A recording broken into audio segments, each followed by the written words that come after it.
Welcome to the Salmon Runs YouTube. Enjoy the video.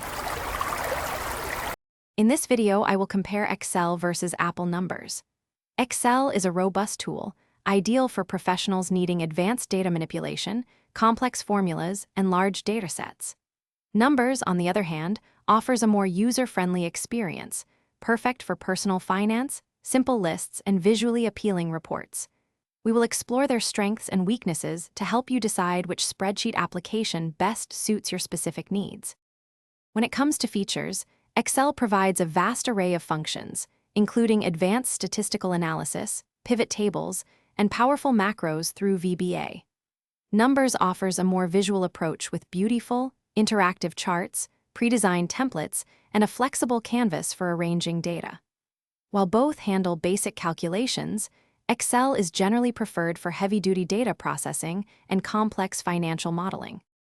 Compatibility is a significant factor. Excel's XLSX format is an industry standard, ensuring broad compatibility across different operating systems and software. Numbers files, while convertible to Excel, might experience minor formatting changes upon conversion.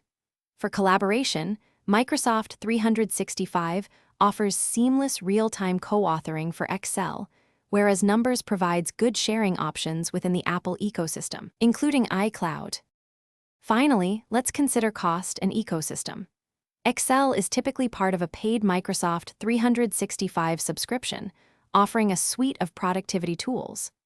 Apple Numbers, however, is free for anyone with an Apple device, making it a very attractive option for Mac, iPhone, and iPad users. Both integrate well within their respective ecosystems, providing a cohesive user experience. Remember to check the description below for a link to great deals on smart speakers and other fantastic products. Thanks for watching. Consider subscribing if we helped you.